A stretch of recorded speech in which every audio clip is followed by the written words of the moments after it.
Assalamualaikum warahmatullahi wabarakatuh. Kami dari kelompok 4 akan menjelaskan materi tentang etika dalam perpajakan. Di sini kami beranggotakan Anissa Nurwinanda, Arin Indah Oktavani, Fali Rahmaputi, Galuh Setiadi, Gea Adlilia, Ike Safira Mahyuda, Oza Aida Putri, Renaldi Saputra, dan Taufik Maulana. Baiklah, yang pertama itu adalah tanggung jawab akuntan pajak. Nah, biasanya dalam suatu perusahaan itu terdapat suatu bagian yang bertanggung jawab mulai dari membuat, mengatur, menganalisis, sampai melaporkan hal-hal yang berkaitan dengan akuntansi pada bidang perpajakan. Nah, tanggung jawab atau peranan dari akuntan pajak ini yaitu adalah untuk membuat perencanaan dan strategi perpajakan pada perusahaan, memberikan analisa dan prediksi mengenai potensi pajak perusahaan di masa yang akan datang, kemudian menerapkan perlakuan akuntansi atas kejadian perpajakan. Jadi ini dimulai dari penilaian atau penghitungan, kemudian pencatatan serta pengakuan atas pajak, lalu penyajiannya dalam laporan komersial maupun laporan fiskal perusahaan, serta melakukan pengarsipan dan dokumentasi perpajakan dengan lebih baik. Nah, ini yang digunakan sebagai bahan untuk melakukan pemeriksaan dan evaluasi. Ya, jadi dikatakan juga bahwa tanggung jawab utama praktisi pajak atau akuntan pajak itu adalah mengenai sistem pajaknya. Jadi, suatu sistem pajak yang baik dan kuat itu dia harus terdiri dari entitas administrasi pajak, kongres, administrasi, dan komunitas praktisi. Nah, selain itu juga akuntan pajak itu harus mempunyai kemampuan, yaitu pengetahuan kemampuan pada bidang akuntan perpajakan tersebut, kemudian memiliki loyalitas dan juga dapat menjaga kerahasiaan klien. Nah, itu merupakan tanggung jawab dasar untuk seorang akuntan pajak agar sistem pajak yang dimiliki atau yang dilakukannya dapat berjalan dengan baik. Etika akuntan pajak. Dalam kaitannya dengan etika akuntan pajak, AICPEA mengeluarkan Statement on Responsibility in Tax Practice (SRTP). Adapun isinya adalah sebagai berikut. SRTP Revisi 1988 Nomor 1 Posisi Pengembalian Pajak. SRTP Revisi 1988 Nomor 2 Jawaban Pertanyaan atas Pengembalian. SRTP Revisi 1988 Nomor 3 Aspek prosedur tertentu dalam menyiapkan pengembalian. SRTP Revisi 1988 Nomor 4 Penggunaan estimasi. SRTP Revisi 1988 Nomor 5 Keberangkatan dari suatu posisi yang sebelumnya disampaikan di dalam suatu kelanjutan administrasi atau keputusan pengadilan. SRTP Revisi 1988 Nomor 6 Pengetahuan kesalahan persiapan kembalian. SRTP Revisi 1988 Nomor 7 Pengetahuan kesalahan cara kerja administrasi. SRTP Revisi 1988 Nomor 8 Format dan isi nasihat pada klien. Baiklah, saya Taufik Maulana akan melanjutkan materi kami tentang kode etik konsultan pajak. Konsultan pajak adalah setiap orang yang dengan keahliannya dan dalam lingkungan pekerjaannya secara bebas dan profesional memberikan jasa perpajakan kepada wajib pajak dalam melaksanakan hak dan memenuhi kewajiban perpajakannya sesuai dengan peraturan perundang-undangan perpajakan. Dan juga ada kode etik IKPI. IKPI adalah Ikatan Konsultan Pajak Indonesia, yaitu dengan kode etiknya adalah kaidah moral yang menjadikan pedoman dalam berpikir, bersikap, dan bertindak bagi setiap anggota IKPI. Setiap anggota IKPI wajib menjaga citra martabat profesi dengan senantiasa berpegang pada kode etik IKPI. Kode IKPI juga mengatur sanksi terhadap tidak dipenuhinya kewajiban atau dilanggarnya larangan oleh anggota IKPI. Selanjutnya yaitu kode etik konsultan pajak kepribadian.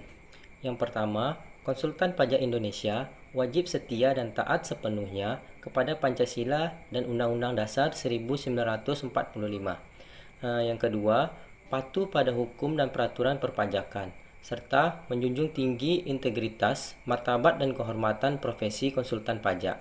Yang ketiga, melakukan tugas profesi dengan penuh tanggung jawab, dedikasi tinggi dan independen. Yang keempat, menjaga kerahasiaan dalam menjalankan profesi. Selanjutnya yaitu hal-hal yang dilarang konsultan pajak Indonesia. Yang pertama, melakukan kegiatan profesi lain yang terikat dengan perpajakan sebagai pegawai negeri kecuali di bidang riset, pengkajian dan pendidikan. Yang kedua, meminjamkan izin praktik untuk digunakan oleh pihak lain. Dan yang ketiga, menugaskan karyawan atau pihak lain yang tidak menguasai pengetahuan perpajakan untuk bertindak, memberikan nasihat dan menangani urusan perpajakan. Kode etik konsultan pajak teman profesi. Konsultan pajak dilarang yang pertama menarik pelanggan yang diketahui atau patut dapat diketahui bahwa pelanggan tersebut merupakan pelanggan konsultan pajak lain. Yang kedua, membujuk karyawan dari konsultan pajak lain untuk pindah menjadi karyawannya. Yang ketiga, menerima pelanggan pindahan dari konsultan pajak lain tanpa memberitahukan kepada konsultan pajak lain tersebut dan harus secara jelas dan meyakinkan secara legal bahwa pelanggan tersebut telah mencabut kuasanya dari konsultan pajak lain tersebut. Baiklah, selanjutnya saya akan menjelaskan mengenai konsultan pajak terhadap wajib pajak. Di mana konsultan pajak itu konsultan pajak Indonesia itu wajib yang pertama itu menjunjung tinggi integritas, martabat dan kehormatan dengan memelihara kepercayaan masyarakat, bersikap jujur dan terus terang tanpa mengorbankan rahasia penerima jasa, dapat menerima kesalahan yang tidak disengaja dan perbedaan pendapat yang jujur, tapi tidak boleh menerima kecurangan atau mengorbankan prinsip mampu melihat mana yang benar, adil dan mengikuti prinsip objektivitas dan kehati-hatian. Nah, selanjutnya itu konsultan pajak itu wajib bersikap profesional, di mana senantiasa mempertimbangkan moral dan pemberian jasa yang dilakukannya, senantiasa bertindak dalam kerangka pelayanan dan menghormati kepercayaan masyarakat dan pemerintah, melaksanakan kewajiban dengan penuh kehati-hatian dan mempunyai kewajiban mempertahankan pengetahuan dan keterampilannya. Yang ketiga, konsultan pajak itu wajib menjaga kerahasiaan dalam hubungan dengan wajib pajak tersebut, di mana konsultan pajak ini harus menghormati dan menjaga kerahasiaan informasi yang diperoleh selama menjalankan tugasnya dan tidak menggunakan atau mengungkapkan informasi tersebut tanpa persetujuannya, kecuali ada hak atau kewajiban profesional yang legal atau hukum atau atas perintah pengadilan untuk mengungkapkannya. Anggota mempunyai kewajiban untuk memastikan bahwa staf atau karyawan maupun pihak lain dalam pengawasannya dan pihak lain yang diminta nasihat dan bantuannya untuk tetap menghormati dan menjaga prinsip kerahasiaan ini. Namun ada konsultan pajak itu wajib, maksudnya itu dilarang. Yang pertama, konsultan pajak Indonesia itu dilarang yang pertama itu memberikan petunjuk atau keterangan yang dapat menyesatkan wajib pajak mengenai pekerjaan yang sedang dilakukannya. Yang kedua, memberikan jaminan kepada wajib pajak bahwa pekerjaan yang berhubungan dengan instansi perpajakan pasti dapat diselesaikan. Yang ketiga, menetapkan surat yang membatasi kebebasan wajib pajak untuk pindah atau memilih konsultan pajak lain. Sekian dari saya, selanjutnya akan dilanjutkan oleh teman saya. Terima kasih. Baiklah, saya akan melanjutkan presentasi dari teman saya, yaitu kompleksitas aturan perpajakan versus tuntutan klien. Yang pertama itu ada pajak ganda pada dividen. Nah, secara teori Indonesia menganut classical system, di mana adanya pembedaan subjek pajak, yaitu subjek pajak badan dan subjek pajak perorangan. Yang bermasalah dalam pajak dividen ini terjadi pada economic double taxation, yang artinya ialah bahwa sebelum dividen itu dibagikan kepada pengusaha, laba tersebut merupakan laba perusahaan yang dikenakan pajak atau disebut dengan pajak korporat. Namun ketika dibagi lagi kepada pemegang saham di korporat, mereka dikenai pajak lagi. Inilah yang disebut sebagai pajak ganda. Sebagai perbandingan, Malaysia dan Singapura tidak lagi menggunakan pajak atas dividen. Mereka menggunakan kredit sistem, yakni pajak yang bisa dikreditkan kepada para pemegang saham di korporat, sehingga korporat hanya dimaknai sebagai sarana. Subjek pajak tetap melekat pada pribadi, tak ada lagi pajak ganda yang membebani. Selanjutnya yakni sengketa pajak.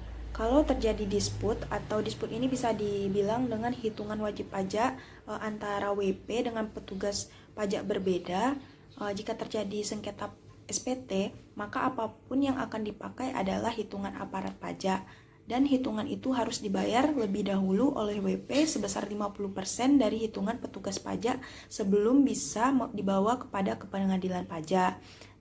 Nah, kalau hitungan WP yang dinyatakan pengadilan benar, maka WP berhak menerima restitusi. Restitusi itu bisa disebut pengembalian uang. Namun, kenyataannya uang restitusi itu tidak segera dibayarkan oleh fiskus. Maka jelas saja mengganggu cash flow para pengusaha. Inilah persoalan dalam disput antara WP dengan aparat pajak. Selanjutnya yaitu tarif pajak yang tinggi. Selain lebih kompetitif bagi dunia usaha, pajak yang rendah dianggap justru akan meningkatkan penerimaan negara. Karena semakin banyaknya potensi pajak yang terjaring, 1 triliun dari 100 orang jauh lebih baik ketimbang 1 triliun hanya dari 10 pembayaran pajak. Nah, tarif pajak yang tinggi membuat yang membayar pajak menjadi sedikit, sehingga membuat banyak orang yang lain lebih sering menghindar dan kucing-kucingan dengan petugas pajak. Dalam pikiran mereka, sekali Anda punya NPWP, sampai mati Anda akan dikejar oleh aparat pajak. Prinsip ini membuat mereka kalau bisa selalu main belakang dengan fiskus. Selanjutnya, studi kasus aspek keperlakuan dan perpajakan. Kami mengambil kasus penggelapan pajak Gayus Tambunan. Kasus suap Gayus ini merupakan salah satu kasus suap terbesar yang pernah terjadi di Indonesia karena melibatkan banyak peran dan tokoh penting masyarakat lainnya. Ia juga disebut memiliki rekening dengan saldo 25 miliar rupiah beserta rumah mewah yang didapatkannya dari penggelapan dana tersebut. Hal ini terlihat sangat mencurigakan karena gaji Gayus sebagai pegawai pajak hanya sebesar 12,5 juta rupiah per bulannya. Keganjilan ini menyebabkan para pejabat negara yang berkepentingan untuk menindak korupsi melakukan penyelidikan terhadap dirinya. Selain penggelapan dana ini, Gayus juga diduga menerima suap dari berbagai pihak, salah satunya senilai 925 juta rupiah dari Roberto Santonius dan 35 miliar rupiah dari Alif Kuncoro yang merupakan pengurusan Sansat Polisi di PT Kaltim Prima Coal, PT Bumi Resource, dan PT Arutmin. Selain rentetan kasus ini, Gayus juga disinyalir menerima gratifikasi sebesar 659.800 US$ dan tidak melaporkannya kepada KPK. Pembahasan kasus penggelapan pajak Gayus Tambunan. Berdasarkan kasus penggelapan pajak Gayus, hal yang dapat dianalisis dari segi etika profesi yang ia langgar adalah yang pertama itu ada prinsip tanggung jawab. Dari kasus ini kita dapat melihat bahwa Gayus tidak memiliki sikap profesional sebagaimana yang seharusnya dimiliki oleh setiap tenaga kerja. Ia tidak memiliki rasa tanggung jawab yang besar dan tidak dapat mempertanggungjawabkan kewajiban dari jabatan dan profesi yang dimilikinya. Yang kedua itu ada prinsip keadilan. Gayus tidak mengedepankan keadilan. Seharusnya keadilan dalam bekerja dilakukan kepada seluruh orang yang berhak menerimanya, termasuk dalam hal bekerja dan dalam hal mempertanggungjawabkan pekerjaannya. Yang ketiga itu ada prinsip otonomi. Gayus tidak dapat menjalankan pekerjaannya sesuai dengan prinsip ini, karena ia dapat menggunakan wewenangnya yang dimilikinya dengan sebagaimana mestinya. wewenang yang dimilikinya ini tidak dijalankan sesuai dengan kode etik yang dimilikinya. Hal ini membuktikan dengan Gayus melakukan penerimaan suap dari berbagai pihak yang terkait dengan pengurusan gugatan keberatan pajak, mengurangi keberatan pajak, dan melakukan money laundering bersangkutan dengan uang yang disimpan oleh Gayus di safe box deposit box di Mandiri cabang Kelapa Gading. Selanjutnya itu ada prinsip integritas moral. Gayus tidak memiliki integritas moral dan kualitas moral yang seharusnya dapat ia terapkan ke dirinya dengan konsisten. Konsistensi ini merupakan suatu hal yang bersifat krusial karena konsistensi berkaitan erat dengan profesionalitasnya sebagai pegawai pajak.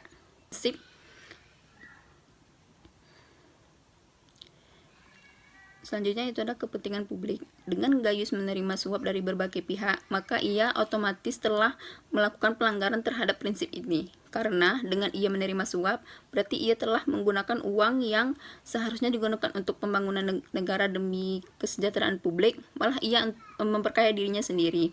Sehingga jumlah pajak yang diterima negara tidak sebesar semestinya dan pengalokasian dana untuk pembangunan atau program penyejahteraan rakyat tidak dapat dilakukan dengan optimal.